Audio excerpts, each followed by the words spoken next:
Oh my God, what am I doing?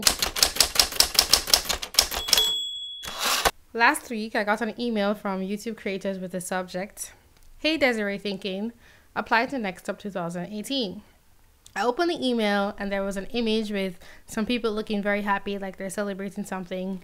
And under that, it says, "Desi-Rae Thinking, enter Next Up 2018. We're looking for passionate, motivated YouTube creators to join us for 2 special editions of Next Up in New York and Los Angeles. If you are interested in programs that support Black or Latino viewers or creators, we encourage you to apply. Come join us fall 2018. If selected, you'll learn how to build a rockstar channel at a 5-day creator camp at YouTube's based New York or Los Angeles.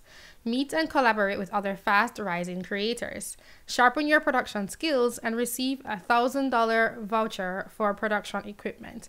Enter now." I saw this. The first thing I thought was, why is it only coming to one email address? Because usually when YouTube sends me emails, it's a repetition because I have more than one channel.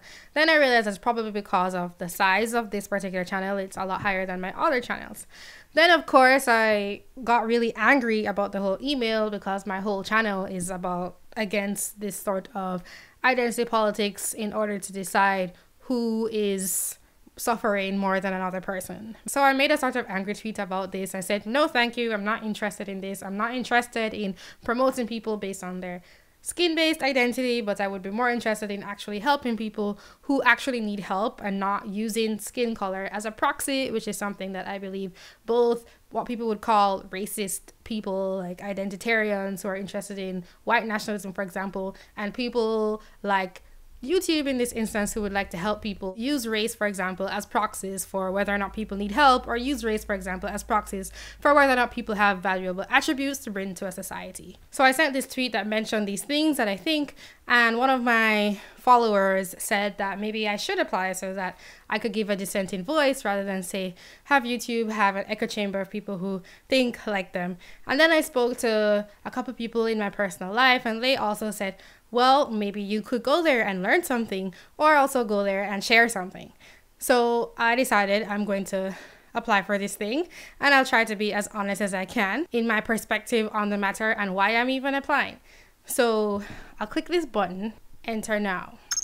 And then it says, "You are required to submit your YouTube channel URL and complete 4 short essays." And then in yellow highlighted, it says, number 1, why it's important for US Hispanic voices to be represented on YouTube.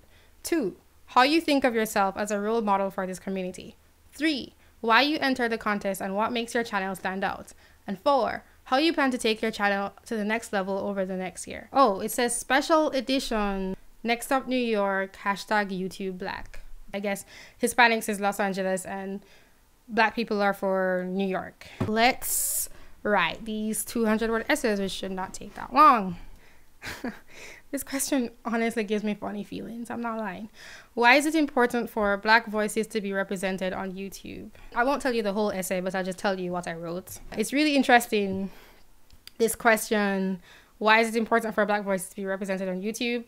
Just because they are part of society, and also clarify that there are Black people all around the world and that people in the US do not have a monopoly on what it means to be Black or what the Black experience is. I don't really think there is one.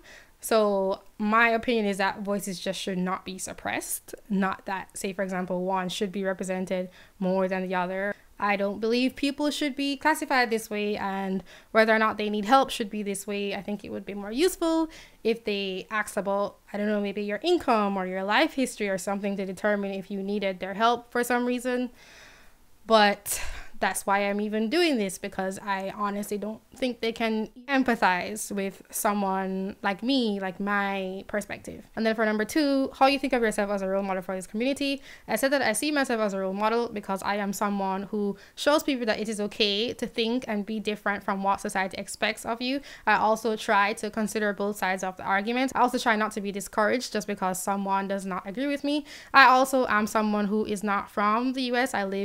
Technically I live in a foreign land, even though I've been here for a while, so I have had to learn how to adapt to a different culture. And I also myself have a certain approach to the obstacles that life puts in front of me, one of which I strongly believe is focusing on personal responsibility and to focus on internal issues from our past that I think may affect how we see our present today.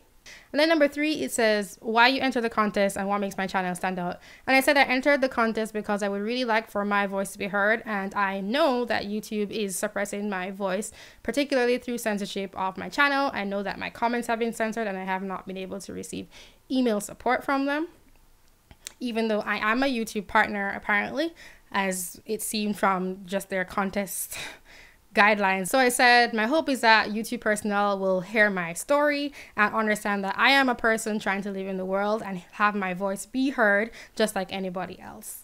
Number 4, it asks, how do you plan to take your channel to the next level? I said I plan to take my channel to the next level by clarifying my voice and my message, trying to overcome the censorship that I am facing and making sure that I can deliver my message in the best way possible. I think something that might make my channel different also is who I am and how I'm supposed to fit into certain of the identity boxes that I'm being told to fit in as someone coming into the US from outside of it, and not necessarily following that path, but still choosing to speak my voice anyway. I think that makes me different.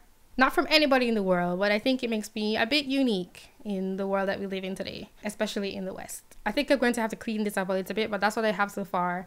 And then let's see what the next step is. And how did I hear of YouTube Next Up 2018?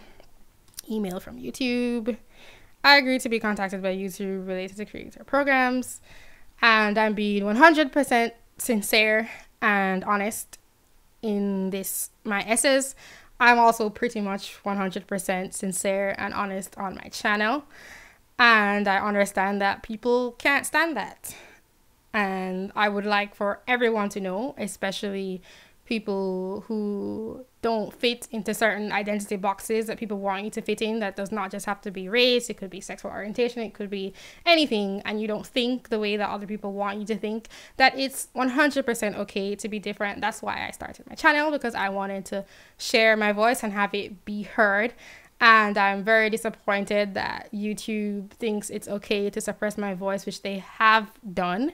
I've detailed that in my video, YouTube is censoring me. Looking at YouTube's claims to want to help and support specific voices in combination with their actual actions, it would seem that they only want to help and support voices of specific groups that they agree with. However, I could be wrong, and I'm hoping that someone can clear this issue up for me, because I really don't understand how they can say they want to help specific voices and then literally silence those voices.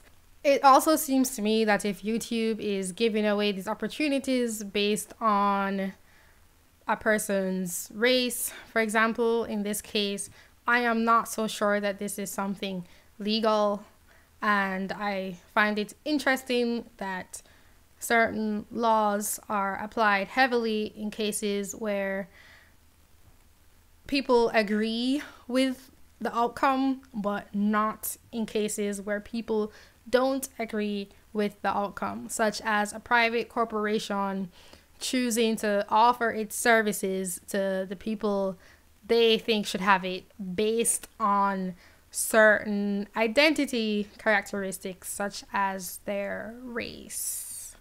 I do not understand. I'm not sure what to make of this email, but hey, I'm just gonna give it a shot and send this email out there for this program that is particularly targeting specific races of people. And I guess they are a private company, so in this instance, they can do what they want. I just hope that they extend that to other people when they believe that they want to support specific groups for whatever their justification is. So guys, now you know that I have applied to this, and I really don't expect to hear back from them at all, but yeah, I just applied to YouTube's what I would call affirmative action contest for New York.